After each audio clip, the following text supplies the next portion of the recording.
Este programa es una presentación de el equipo de producción de Radio Bea. Gracias por estar escuchando Tiempo Devocional.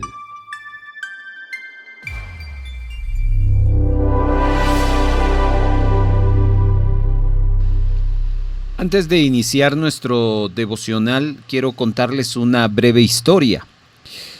Conocí a una persona que le gustaba tomar mucho café. Café, no importa de cualquier tipo. Normalmente, esta persona tomaba café instantáneo de bolsita. Y hace años, esta persona decidió que cada vez que fuera a la tienda a comprar café, iba a guardar la misma cantidad que invertía en esa bolsita de café en una alcancía. Al principio pareció insignificante, apenas algunas monedas, pero con el tiempo se dio cuenta de que había juntado lo suficiente. ¿Sabe para qué? Para irse a Europa a un viaje. Lo interesante de esta historia es que nunca sintió que se estaba sacrificando, nada, simplemente convirtió un hábito en una oportunidad de ahorro. En la secuencia de lo que hemos estado enseñando en estos devocionales, hoy vamos a entrar a un escenario de sabiduría financiera. Sabiduría financiera. Y déjeme presentarle lo que es la sabiduría financiera en tres tipos de personas que la Biblia califica en cuanto a cómo se utiliza o cómo usa los recursos que tiene. Así que si usted tiene dónde apuntar, apunte lo que para la Biblia es sabiduría financiera. Vamos a ir de menos a más, ¿le parece? Entonces, le voy a ilustrar tres tipos de personas, según la Biblia. Una de esas tres tipos de personas usa la sabiduría financiera. El que no es sabio, ¿qué es lo contrario de sabio?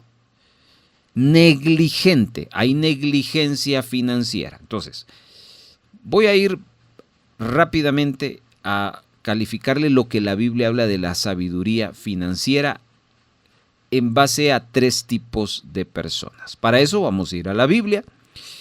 Proverbios, capítulo número 21, ahí se registra el primer tipo de persona que está en la línea de sabiduría financiera, pero ahorita vamos a descubrir quiénes son. Versículos 17 y 20, esos dos versículos nos van a ilustrar el primer tipo de persona. Dice, escuche. El que solo busca la diversión siempre tendrá necesidad, pues nunca progresa el que ama el vino. Ese dice el 17. Y el verso 20 dice, el sabio guarda las provisiones, pero el necio las desperdicia. Según este texto, aquí hay un tipo de persona que no utiliza la sabiduría financiera. ¿Cómo se llama esa persona que no utiliza la sabiduría financiera? Le llama necio. ¿Por qué le llama así la Biblia? Porque dice que solo busca la diversión. Y que siempre está dado a amar el vino. Nunca guarda provisiones. Es un necio. ¿Qué es un necio financieramente? Un derrochador. Primer tipo de persona. Vamos ahora al segundo tipo de persona que la Biblia registra. Lucas. Vamos al Evangelio de Lucas, capítulo número 12.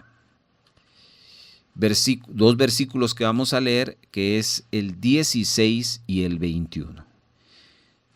Un hombre rico tenía un terreno que produjo una cosecha buena. Ese dice el 16. Pero veamos qué es lo que dice el 21. Esto es lo que pasa con el que consigue mucho para sí mismo, pero no es rico ante los ojos de Dios. Acá vemos a un hombre que está siendo definido por Jesús. Al principio de la historia, todo empieza bien. Un hombre que tiene posesiones y que gracias a sus posesiones produce una cosecha muy buena. Pero ¿qué pasa en los siguientes versículos? Que la historia de este hombre termina de una forma negativa. Porque al final dice que la historia de este hombre, en vez de inspirarnos a algo bueno, nos da una advertencia. ¿Qué le pasó? Bueno, en resumen, porque no podemos detenernos aquí mucho tiempo, este hombre se dedicó solo a querer ganar más y se olvidó de todo lo demás. Familia, incluyendo lo de Dios. Entonces, este es otro tipo de persona, el cual le vamos a poner su nombre. Vamos a otra escritura. Vamos al pasaje de Colosenses. Acompáñeme, por favor, a esta epístola, Colosenses, capítulo número 3. Colosenses, perdone usted, capítulo número 3, versículo número 5. Colosenses, capítulo 3. Perdone ahí las pausas que estoy haciendo.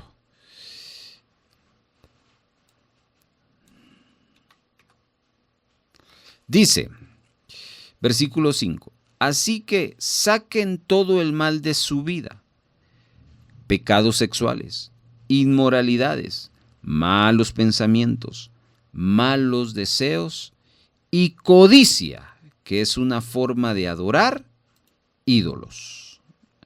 Y por último,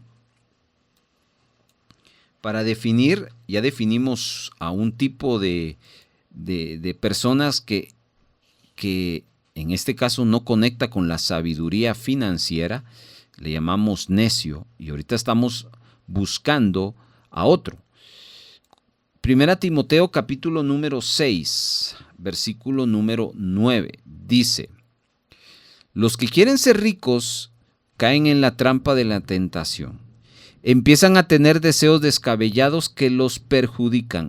Eso los hunde en la ruina total. Los 3 versículos que leímos de Lucas, de Colosenses y este último nos hablan de otro tipo de persona. Al primero se le llamó necio, no practicó la sabiduría financiera. A este no solo se le llama necio, se le llama idólatra. Llegó a adorar el dinero, llegó a amarlo de tal manera que no solo fue necio, derrochador, porque el primero fue derrochador. Ahora este no solo es derrochador, sino es idólatra, de tal manera que fue también una persona que acumuló dinero, avaricioso, nunca dio, nunca ayudó, nada hizo con eso.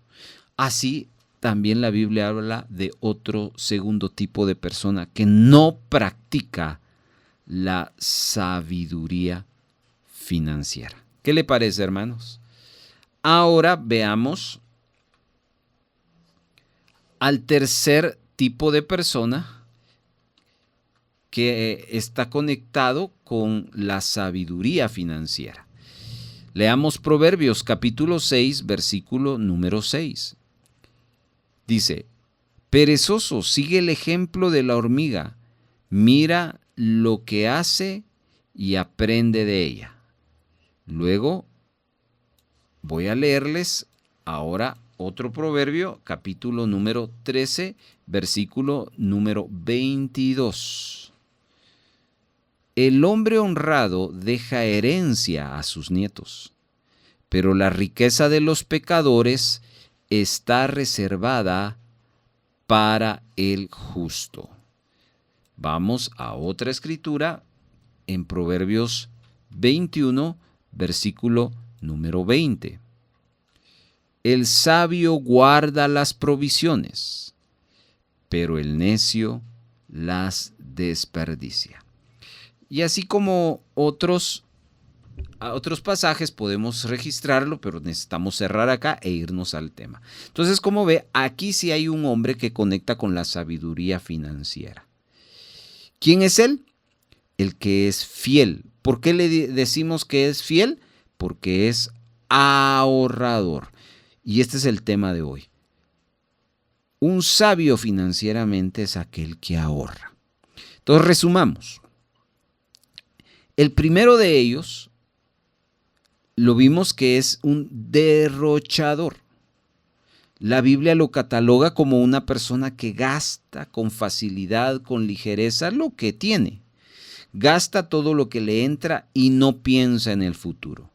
Mientras más gana, más gasta. ¿Cómo le llamamos? Necio. Es un término que señala a una persona superficial y tonta. Pero también hay otro que es peor aún. No solo está el necio, sino a este segundo le agrega apellido. Necio idólatra. Necio idólatra es, como ya lo dijimos, es una persona que acumula porque entiende que la vida está en los bienes que posee. Y no solo eso, pone su fe, su confianza en ese tipo de recursos. Pero el que nos interesa es el tercer tipo de persona, el que usa la sabiduría financiera. Y como ya le dije, es una persona ahorradora. Un ahorrador, y es en la Biblia, es una persona considerada sabia. Entonces, el derrochador ahorra menos de lo necesario. El que dice Proverbios 21, 17 que el que ama el placer será pobre, el que ama el vino y los ungüentos no se enriquecerá. Este texto nos hace recordar a un comerciante que durante las fiestas de fin de año esta persona había participado en la compra y venta de fuegos artificiales y le fue muy bien. Cuando se le preguntó qué iba a hacer con el dinero que ganó, hizo un gesto con las manos de lanzarlo sobre la cabeza y dijo: me lo voy a gozar. En otras palabras, lo voy a derrochar. Ese es el pensamiento del derrochador. Según el versículo, el problema de la persona derrochadora es no tanto el dinero, sino el placer, el amor al placer. Ha llegado a amar tanto la buena vida. Para muchos la buena vida es beber. Para muchos la buena vida es los ungüentos. Pero por lo visto, ese amor a las comodidades le lleva a un camino de exceso de gastos y no lo prepara para hacer sacrificios para generar recursos. Es algo similar a lo que Pablo dijo y que hemos visto en los devocionales anteriores, que raíz de todos los males es el amor al dinero. Pablo, inspirado por el Espíritu Santo, cuando una persona adquiere este tipo de amor, de devoción por lo material, empieza a cambiar sus normas morales. Todo lo honesto, lo correcto, lo espiritual pasan a un segundo plano. Y en esa condición se puede esperar todo tipo de males. Hermanos, hermanas, la persona derrochadora se deja gobernar por el placer. Es seducida por los deleites materiales. Esto no necesariamente son placeres pecaminosos, pero el exceso de afecto por ellos conduce a una vida de indisciplina financiera. El patrón del derrochador empieza a hacerlo cuando no hay dominio sobre sus deseos. En otras palabras, podemos decir que esta condición es como el aceite del derroche, pues hace que eso sea fácil. El que derrocha sus recursos no sabe controlarse a sí mismo, no logra mantenerse dentro del nivel de vida que Dios le ha concedido. Con su estilo indisciplinado, hermano, de estar gastando recursos, está desafiando a Dios, porque no olvidemos que Dios es el que da. Entonces, sería interesante que profundicemos en las razones de esto, pero esto lo vamos a ver más adelante.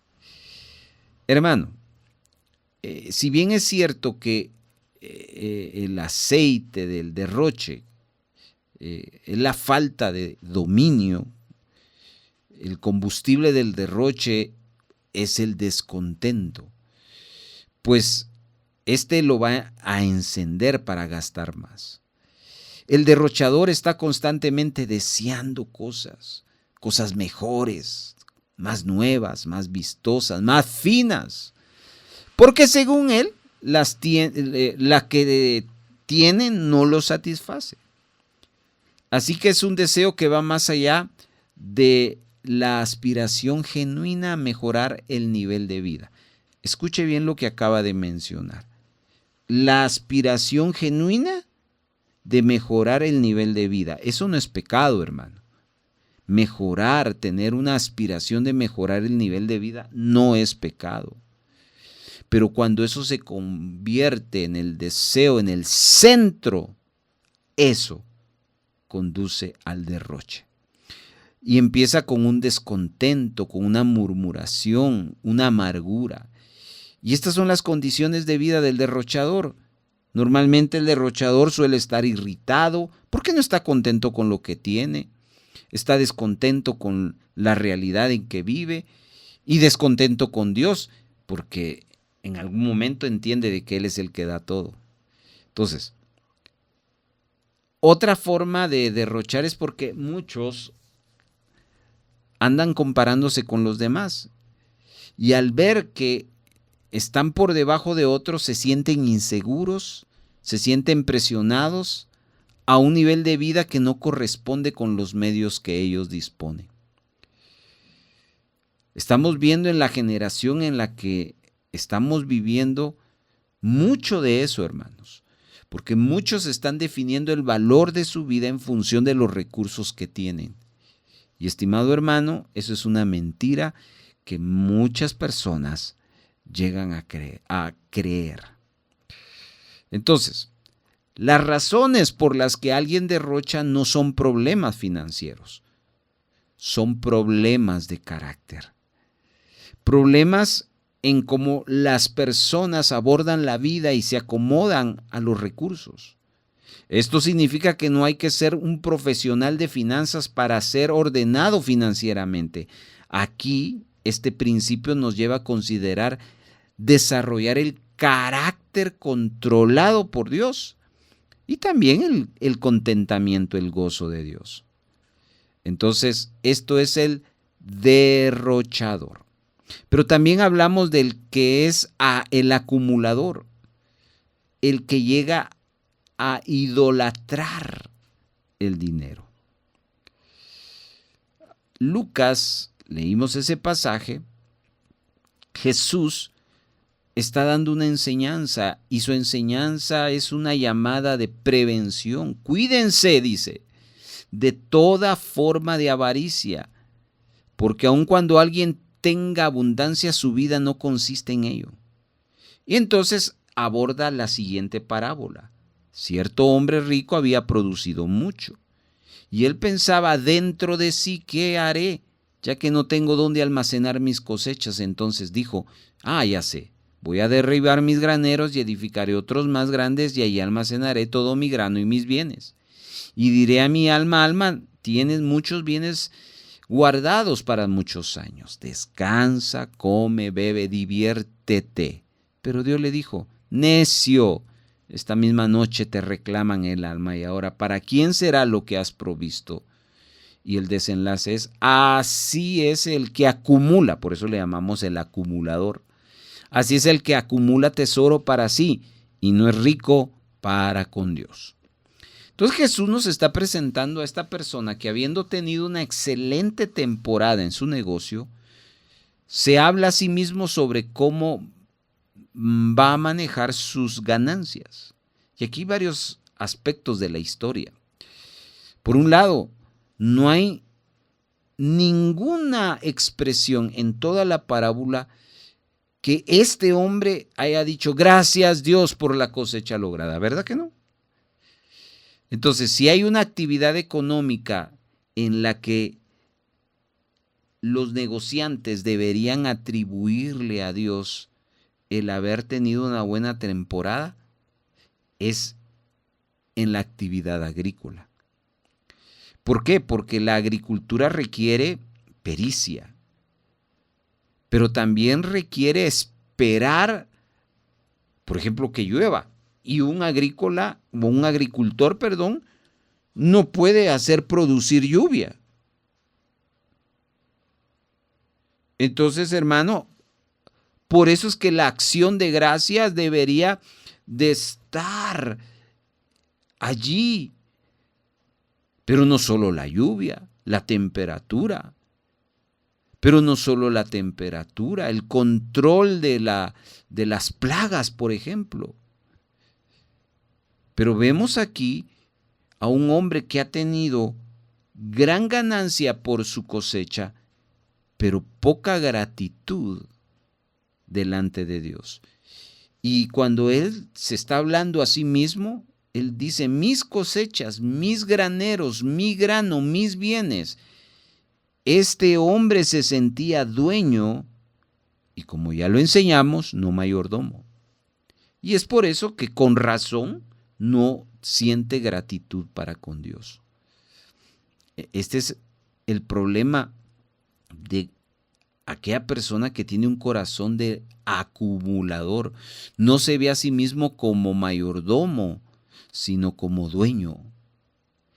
Pero también la parábola nos menciona algo más interesante.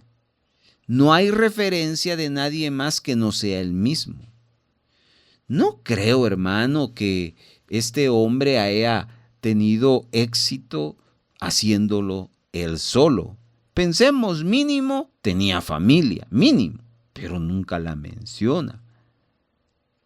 Tenía trabajadores, nunca los menciona.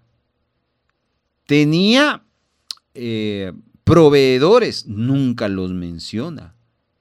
Todo se centra en él. Así es el corazón egoísta. Así se pone de manifiesto cuando un corazón egoísta se ve como el único beneficiario de las cosechas. Y es por eso que él dice, descansa, come, bebe, diviértete. Porque no solo se ve como dueño, sino también se está viendo como el único beneficiario de sus bienes. ¿Sabe cómo le llama el mundo a este tipo de hombre con este pensamiento? ¿Sabe cómo? Se lo digo, exitoso. ¿Pero cómo lo llama Dios? Necio. ¿Y el apellido? Necio, idólatra. Esta palabra necio es una palabra griega que es una persona que rechaza el conocimiento y la ayuda de Dios como base de la vida. Fíjese, un necio tiene una actitud ingrata, egoísta, materialista y no vive conforme a los designios de Dios.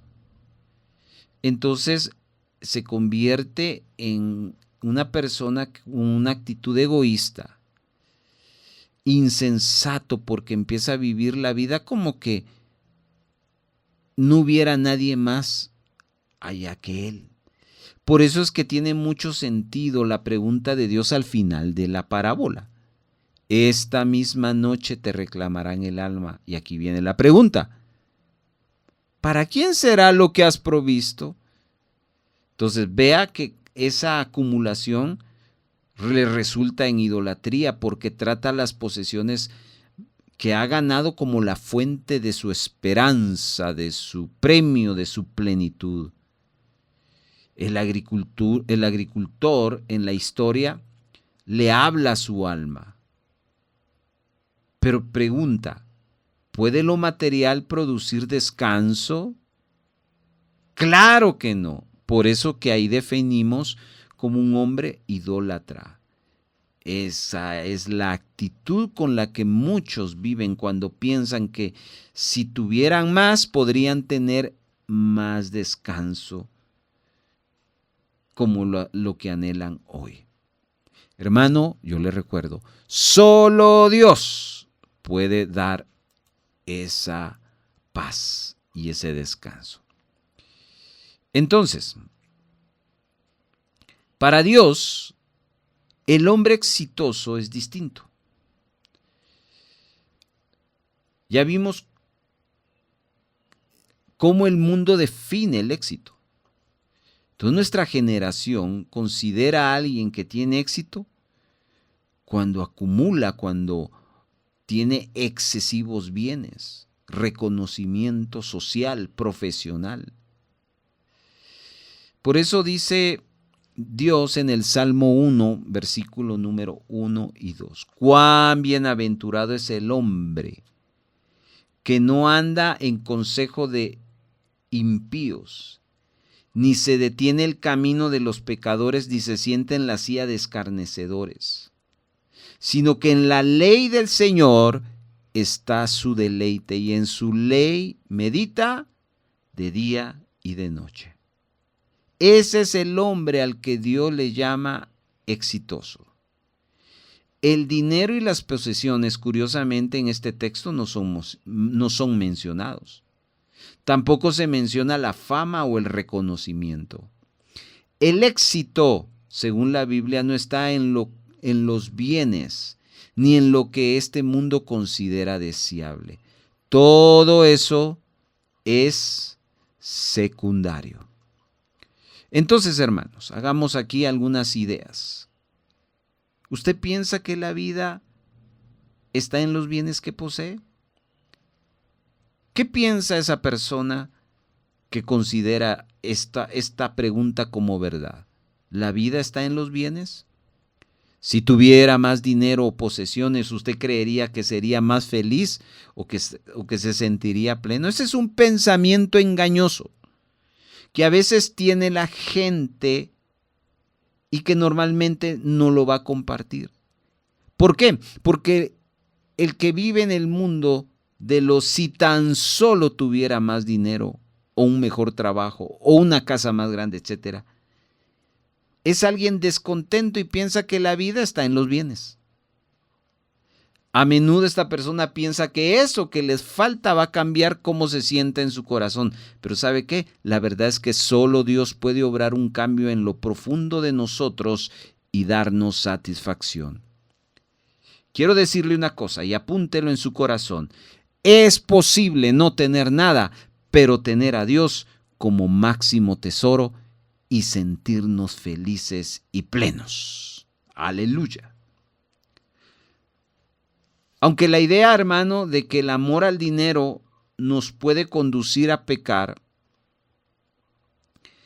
es bueno considerar que si tenemos o no una tendencia a la acumulación avariciosa, puede dañar muchas cosas.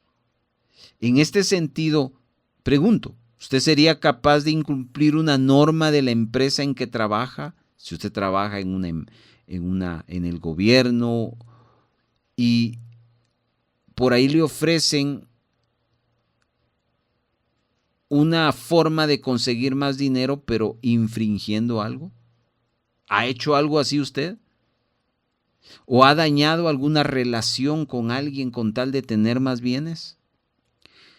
Esa es la actitud en esta generación. La gente soborna, miente acerca de sus negocios o de las garantías de los productos que vende. ¿Sabe por qué se da eso? Porque esa es una actitud oportunista. Gente que está más interesada en el dinero que en decir la verdad. Gente que está más interesada en el dinero que en vivir íntegramente.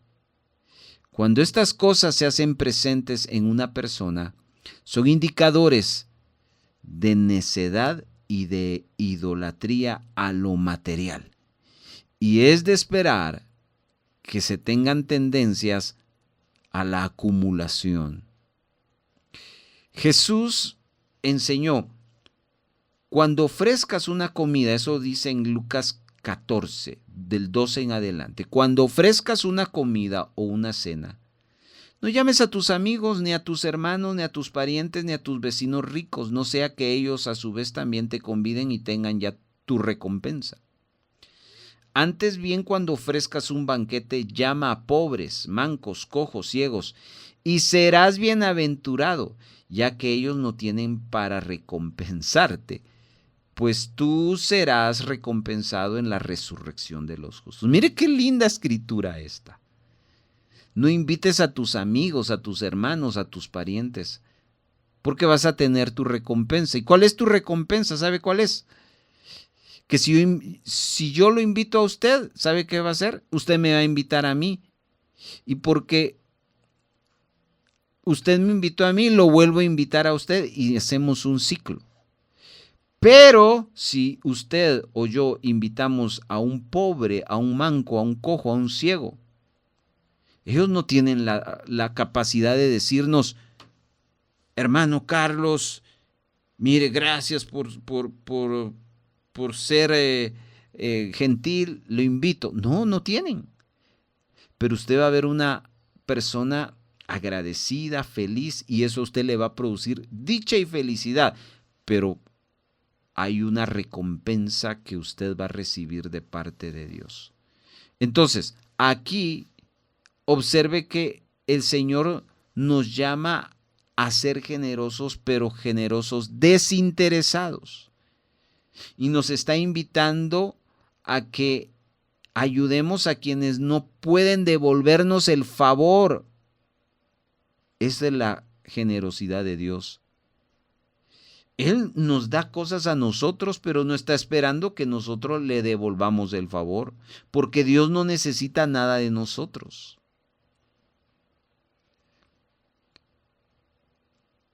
¿Cuál es su mentalidad, hermano, en cuanto a las comidas?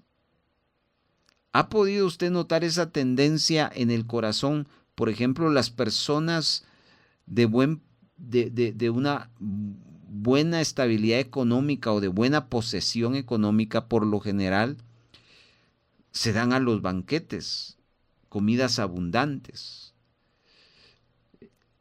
Les pasa como el agricultor acumulador de la parábola que vimos.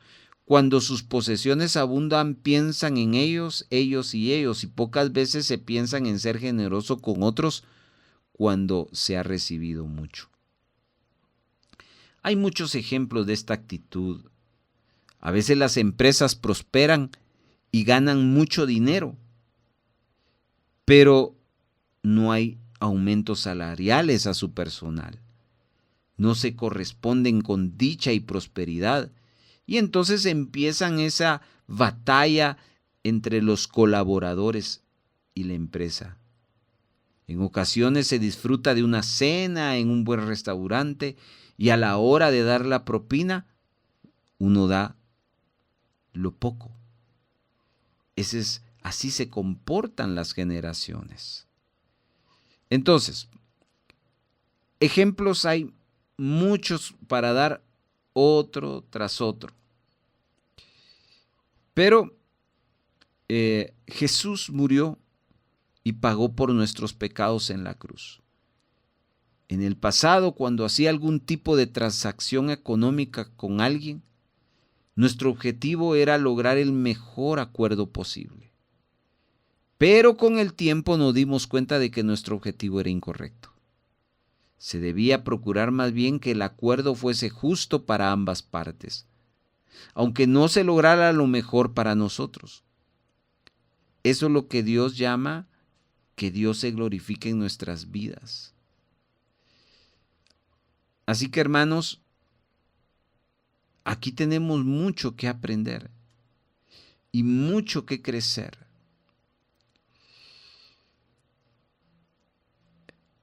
Hablamos del que es sabio financieramente, el que es ahorrador. El ahorrador es el que no lo gasta todo, pero tampoco hace de que la acumulación sea parte del objetivo de su vida. Es decir, que crea un equilibrio correcto. Y Dios está contento con este tipo de personas. Recuerde el Proverbio 21:20. Tesoro precioso y aceite hay en la casa del sabio, pero el necio todo lo disipa. En Génesis leemos la historia de José. José, el que le interpretó un sueño del faraón egipcio, y soñó con 7 vacas gordas y 7 vacas flacas saliendo del río Nilo. Estas representaban las gordas años buenos y las flacas años malos. Y en vista de que José fue el único que pudo entender el sueño porque Dios se lo reveló, el faraón lo colocó como primer ministro de Egipto para que precisamente desarrollara el plan que hiciera posible la preservación del pueblo en esa etapa de vacas flacas. Usted puede leer más específicamente en Génesis 41. Lo que hay que aclarar es que el propósito de esta historia en la Biblia no es enseñarnos alguna lección financiera. En realidad, Dios está orquestando todo esto, hablo de lo de José, para salvar, para preservar a Israel y traerlos a Egipto. Pero hay algunos aspectos en la historia que son bien útiles para analizar, hermano. Después de que entienden los 7 años de escasez o de vacas flacas, lo lógico, o lo mejor dicho, lo sabio era que se anticipara para hacerle frente. Y precisamente eso es lo que están haciendo, que durante los años de abundancia previos a la de escasez, comienzan a ahorrar lo suficiente cuando lleguen esos años difíciles. Entonces aquí hay una sabiduría financiera detrás de esta historia. Por un lado, los años de vacas gordas no están para siempre, hermano. Sería insensato pensar que la abundancia siempre va a estar a la orden del día. No, eso es una mentira. La abundancia solo es por un momento. Y eso ocurre en todo el mundo, que es caído, cambiante y disfuncional. Pero también, por otro lado, justamente por lo dicho anteriormente, se supone que es en los buenos momentos financieros que debemos de llevar a cabo esfuerzos para reservar recursos para los años no tan buenos. Pero lamentablemente muchos ignoran, olvidamos que los tiempos de vacas gordas no duran para siempre. Y en lugar de ahorrar mientras podamos, ¿sabe qué pasa? La avaricia nos conduce a gastar todo lo que recibimos.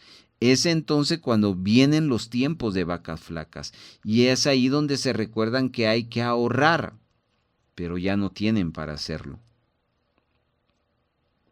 Es frecuente ver personas que están en su mejor momento productivo y que viven como que si no fueran a enfrentar la vejez, etapa en la cual ya no van a tener ni la fuerza ni la misma cantidad de ingresos que tienen ahora. De la misma manera, hay padres con hijos pequeños que pocas veces piensan que llegará un día en que tendrán que pagar estudios universitarios a sus hijos y ¿sabe qué? No ahorran para ello. Entonces, ¿por qué ahorrar es sabiduría? Le voy a dar algunas razones y con esto voy a ir finalizando nuestro devocional. Número 1. Ahorramos por las necesidades futuras inciertas. Escuche lo que le voy a decir. Solo Dios conoce el futuro. De tal manera que derrochar recursos es suponer que todo nos saldrá bien como quisiéramos. Y esto es orgullo. Santiago dice en el capítulo 4, verso 13, oigan ustedes que dicen, hoy o mañana iremos a tal o cual ciudad y pasaremos allá un año. Haremos negocios y tendremos ganancias. Sin embargo, ustedes no saben cómo será su vida mañana. Muchos de nosotros, hermanos, obviamos la incertidumbre del futuro. Por eso, vivimos en el límite de nuestros recursos. Cuando llegan las situaciones difíciles, no tenemos cómo responder a ellas porque no hemos ahorrado para afrontarlas. De hecho, muchos de los problemas financieros que manejamos no se deben a que las personas no tengan empleo o ingresos, sino que simplemente no anticiparon imprevistos. Y es importante, hermano, vivir con una parte de nuestros ingresos que nos permita tener una oportunidad de ahorrar y de esa manera enfrentar esas circunstancias cuando vengan. Los imprevistos no son imprevistos si los prevemos. Debemos saber que van a pasar esas cosas. Algunos se puedan estar preguntando cuánto debería de ahorrar. En realidad no existe un porcentaje ideal. Y si usted necesita una palabra de cuánto, pues lo mejor que podemos decirle es como se pueda ahorre, pero ahorremos. Así que su ahorro le va a ayudar a enfrentar los imprevistos o las necesidades inciertas que le vengan en el futuro. Luego, aunque suene igual, pero no lo es, en el punto anterior ahorramos por las necesidades futuras inciertas, pero también ahorramos por las necesidades futuras ciertas. Es que, hermano, el futuro depara necesidades que no conocemos, esas son las inciertas. Pero hay necesidades que son ciertas. Por ejemplo, si su hijo está en la niñez, está en la adolescencia, usted debe de verlo que ya va a entrar a una etapa donde usted va a gastar mucho en la universidad. Es que va a ir a la universidad estatal. No siempre se entra en la universidad estatal, por muchas razones. O los hijos que ya están trabajando y ven que sus padres están entrando en una etapa donde se enferman mucho, pudieran prever. Eso se llama anticipar los recursos. Es interesante y algo humillante que Dios en el capítulo 6 de Proverbios termine usando a las hormigas para darnos una lección de sabiduría financiera. Lo leímos. La hormiga conoce que en invierno no va a tener la oportunidad de cosechar. Así que empieza a trabajar en el verano y se prepara para la llegada de esa temporada. La hormiga trabaja las necesidades futuras ciertas. Ahí está. ¿Cómo ahorramos? Esa es una pregunta que todos hacemos. No hay fórmula matemática que podamos exponer. Solo es un principio simple. Apúntelo. Que sus gastos sean menores que sus ingresos. Por lo tanto, usted debe de proponerse, procurar gastar menos de lo que gana. Ahí empieza la estabilidad y el espacio para el ahorro. ¿Cómo podemos llevar eso en práctica? Y aquí viene una palabra que a muchos tal vez no nos gusta: presupuesto. Usted no sabe con precisión cuánto gana, no va a saber con precisión cuánto debe gastar. Y por lo tanto, le va a ser imposible ahorrar. Aprendamos en ese aspecto a desarrollar ese hábito de sacar el presupuesto. Es algo que es una lucha en muchos lugares. Eso es lo primero. En segundo, si usted quiere ahorrar, hágalo intencionalmente, no residualmente. Se lo explico. Que su plan no sea ahorrar de lo que le sobre. Si decide hacerlo así, la verdad es que al final nunca vamos a ahorrar, porque usualmente no nos sobra. En cambio, si usted se organiza, coloca el ahorro como un rubro obligatorio cada mes y se compromete a eso, entonces sí va a tener una real forma de ahorrar. ¿Y de dónde sacó eso?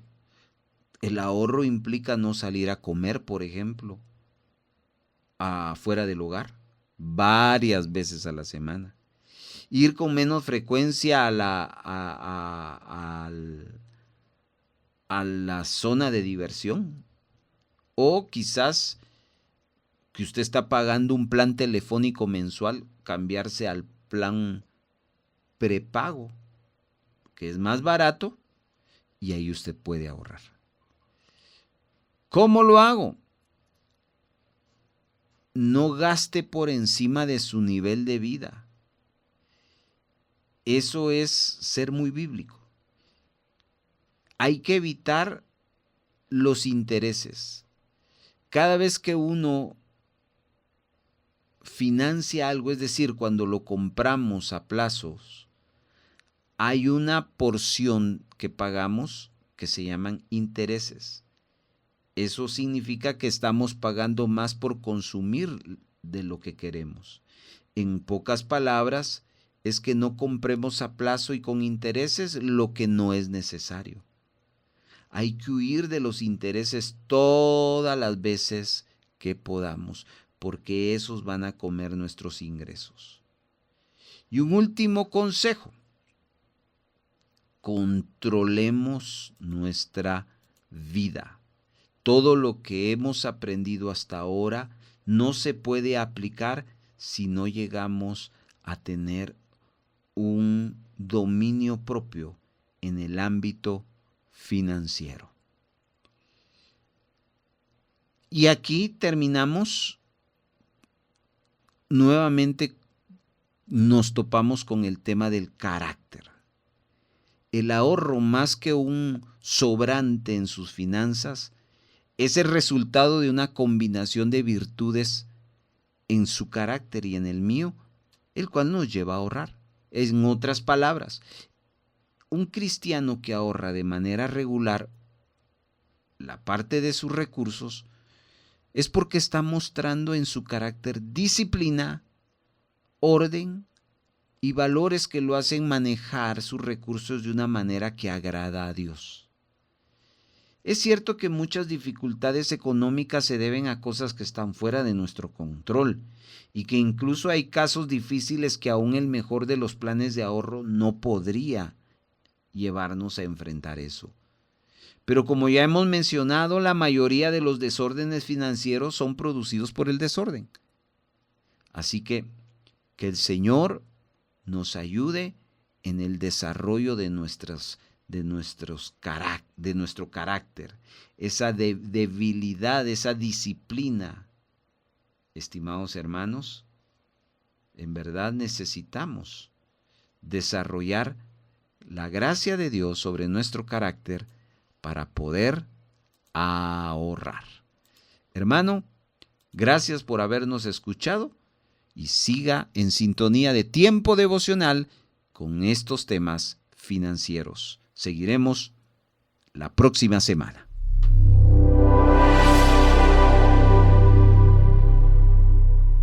Le invitamos a compartir este devocional para edificar a otras vidas. Vaya a YouTube o a Facebook de Radio Vea, busque el episodio que quiera compartir, pulse el botón de compartir, suele ser un icono de flechas, puntos o la palabra compartir. Seleccione WhatsApp y la lista de aplicaciones para compartir y elija el contacto o grupo y envíe el enlace. Otra forma de compartir es copiar el URL del episodio o de la página principal de este tema. Abra el WhatsApp, pegue el enlace en la conversación y envíelo. Y otra manera es descargando el archivo de audio como MP3. Descárguelo a su dispositivo. Abra su WhatsApp y use la opción de enviar un archivo adjunto. Seleccione el archivo y compártalo. Muchas gracias por habernos acompañado. Si hay gozo y buena voluntad de apoyar la producción de Radio Vea con alguna ofrenda especial, le dejamos 3 formas para hacerlo. 1. Puede depositar a la cuenta número 3-134-047-56-7 a nombre de Radio Vea. Después de haber hecho su depósito, les suplicamos enviarnos la fotografía de su depósito o transferencia a nuestro número de WhatsApp. 2. Envíe un mensaje de texto a nuestro WhatsApp solicitando visitarle para recoger su donación y con gusto nos pondremos en contacto con usted para coordinar la recaudación. Y 3. Si vive en otro país, escríbanos para enviarles las directrices de cómo gestionar una remesa para Radio Vea. Nuestro número de WhatsApp es 4235 7457 y para el extranjero más 502 4235 7457. Nos sentimos muy contentos de ser parte de su edificación.